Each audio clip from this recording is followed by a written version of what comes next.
ગુજરાતની જનતાને લોકતાંત્રિક આવાજના રાષ્ટ્રીય સંયોજક રજનીશસિંહ તોમરના પ્રેમ ભર્યા નમસ્કાર.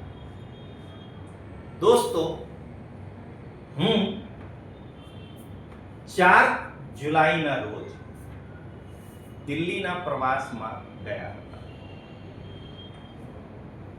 પોતાના મિત્ર ભારતીય જનતા પાર્ટીના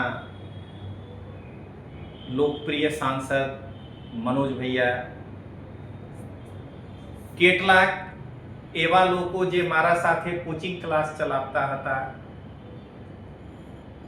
એનાથી મળવા માટે ગયા. તો હું 6 જુલાઈના રોજ દિલ્હીના ઉત્તર પૂર્વી સાંસદ મનોજ તિવારીજી એટલે મનોજ ભૈયા સાથે મુલાકાત કર્યા. આ તમે જોઈ શકો છો. હું મનોજ ભૈયા સાથે ફોટો મારા અને મનોજ ભૈયાના તમે જોઈ. આવી રીતે વિસાવદરમાં ચૂંટણી જીતવા પછી આ ડિગ્રી ચોર ગોપાલ કેજરીવાલથી મળવા ગયા. હું બીચમાં છું. તમે બંને ફોટો જોઈ લો. 75 ડિગ્રી કોણ નમ્યા છે. દિલ્હી ઉત્તર પૂર્વીના સાંસદ મનોજ તિવારી સાહેબ ને હું પોતાના મોટા ભાઈ માનું છું અને હું પક્ષના માધ્યમથી મનોજ તિવારી સાથે સંકળાયેલા નથી. હું વ્યક્તિગત રૂપે મનોજ તિવારી સાથે સંકળાયેલા છું અને હું એમને મનોજ ભૈયા કહીને બોલાવું છું. તો ભારતીય પરંપરામાં જો હું મનોજ ભૈયાના પગે લાગી લઉં તો પણ કોઈ વાંધો નહીં, પણ શું ડિગ્રી ચોર ગોપાલ પોતાના ગોદી યુટ્યુબરને બોલાવીને એ ઘોષણા કરશે કે કેજરીવાલ મારા ચર્ચા છે, એના કારણે હું 75 ડિગ્રી નમી ગયા છું? તો આજે હું ગુજરાતની જનતાને ગોપાલ જેવી રીતે ગુમરાહ કરે છે કે હું મર્દ માનસ છું, હું મૂછવાલા માણસ છું, આજે ગુજરાતની જનતા સામે એક્સપોઝ થઈ ગયા છે કે હું જેને મોટા ભાઈ માનું છું એનાથી મળવા ગયા છું. તમે આ તસવીર જોઈ લો. અને આ ડિગ્રી ચોર જેને પોતાના ચચ્ચા નહીં માને છે એનાથી મળવા ગયા છે. કેવી રીતે 75 ડિગ્રી મળ્યા છે, નમ્યા છે. તો મિત્રો, અહીંયા હું એક પંચ કહેવા માંગુ છું.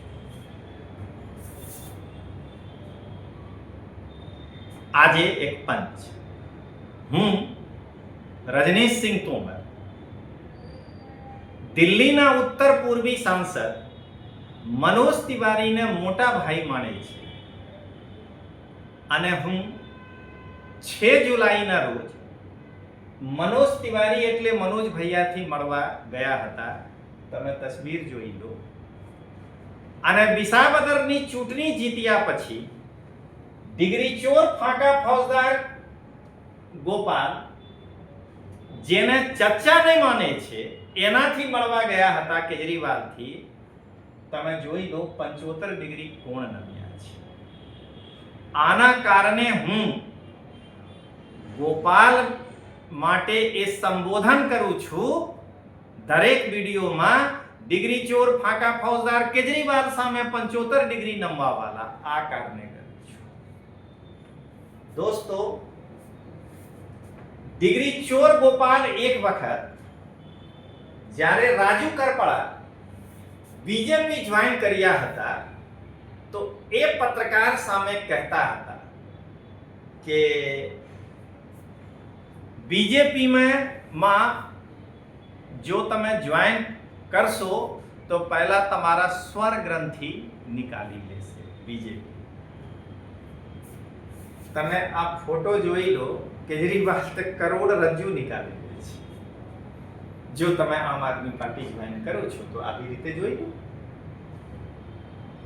અહીંયા હું એક પંચ કહેવા માંગુ છું. ડિગ્રી ચોર ફાંકા ફौजदार કેજરીવાલ સામે 75 ડિગ્રી નમવાવાળા ગોપાલ એ કહેતા હતા રાજુ કરપડા વિશે કે જે લોકો બીજેપી જોઈન કરે છે, બીજેપી એમના સ્વર ગ્રંથિ નીકાળી લે છે. ગુજરાતની જનતા પોતે જ વિચાર કરો, આ તસવીર શું કહે છે કે ગોપાલ ઇટાલિયા પહેલા પોતાના કરોડરજ્જુ નીકાળીને કેજરીવાલને આપી દીધા છે અને ત્યાર પછી 75 ડિગ્રી નમીને કેજરીવાલ સામે ઉભા છે. દોસ્તો, એના સાથે સાથે તમે અહીંયા એક જોઈ શકો છો, મારા ક્વેશ્ચન છે કે શું 75 ડિગ્રી નમનાર વ્યક્તિ ક્રાંતિ લાવી શકે છે? ક્યારે ને લાવી શકે છે? ભગતસિંહ ક્યારે 75 ડિગ્રી નમ્યા કોઈના સામે? નહીં. સરદાર પટેલ સાહેબ નહેરુ સામે 75 ડિગ્રી નમ્યા? નહીં. ગાંધી બાપા અંગ્રેજો સામે 75 ડિગ્રી નમ્યા? નહીં. એના માટે ક્રાંતિ આવ્યા હતા. અને નરેન્દ્ર મોદી પણ 75 ડિગ્રી નથી નમ્યા છે. તો ગુજરાતની જનતા તમે વિચારજો કે ડિગ્રી ચોર ગોપાલ જેવા જે 75 ડિગ્રી નમી જાય છે કેજરીવાલ સામે, ક્રાંતિ નહીં લાવી શકે. ફોર્ચ્યુનર ખરીદી શકે છે, કટકી મારીને 14 કરોડના બંગલા બનાવી શકે છે, પણ ક્રાંતિ નહીં લાવી શકે છે. તો મિત્રો, અહીંયા હું એક પંચ કહેવા માંગુ છું. ગુજરાતની જનતા તમે એક વખત વિચારજો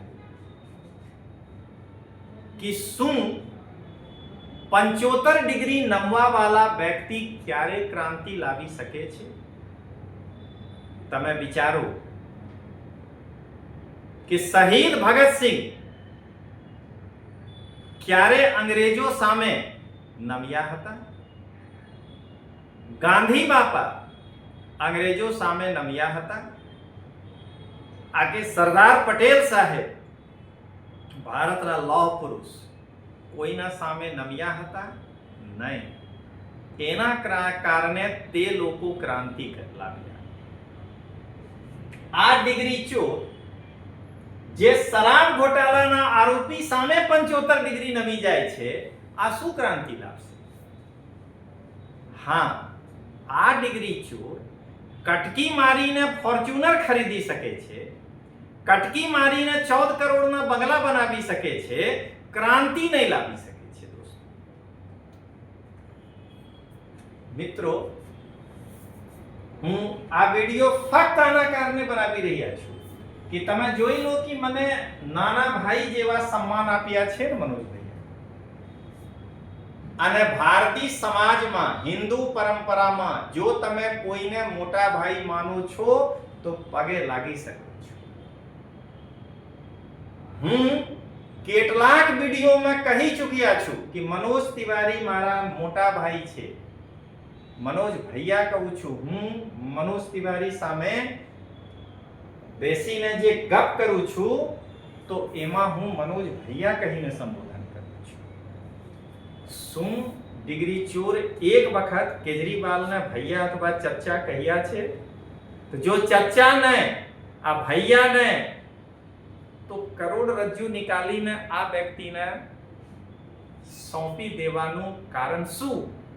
એક જ, વિસાવદરથી ટિકિટ જોઈ, આના કારણે નમ્યા છે.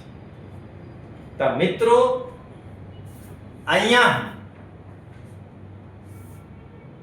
અંતિમ પંચ કહું છું.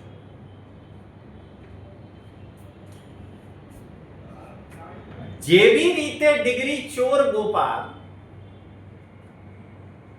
પોતાના ગોદી યુટ્યુબર સામે એ કહે છે કે લોકો ભાજપમાં જોડાય છે તો સ્વરગ્રંથિ ભાજપને આપી દે છે. હું ગોપાલને એ ચેલેન્જ કરું છું કે અરે ડિગ્રી ચોર, જો તમારા પાસે સ્વરગ્રંથિ હોય તો તું એક વખત પંજાબ સરકારના વિરોધમાં બોલીને દેખાડી દો. કેજરીવાલ કાન મચોરીને પાર્ટીથી બહાર નહીં કરી દે તો કહેજો. તો મને લાગે છે કે આમ આદમી પાર્ટીમાં ગોપાલ કરોડરજ્જુના સાથે સાથે સ્વર ગ્રંથિ પણ ગીરવી રાખીને કેજરીવાલ સામે નમી ગયા છે કે જ્યારે ભાજપના વિરોધમાં બોલવાનું હોય તમે મને સ્વર ગ્રંથિ ભાડે ઉપર આપજો, હું લગાવીને બોલી લઈશ. અને જ્યારે પંજાબ સરકાર ઉપર બોલવાનો વારો આવે તો હું સ્વર ગ્રંથિ તમે ફરીથી વાપસ આપી દઉં અને કરોડરજ્જુ સાથે સાથે સ્વર ગ્રંથિના પણ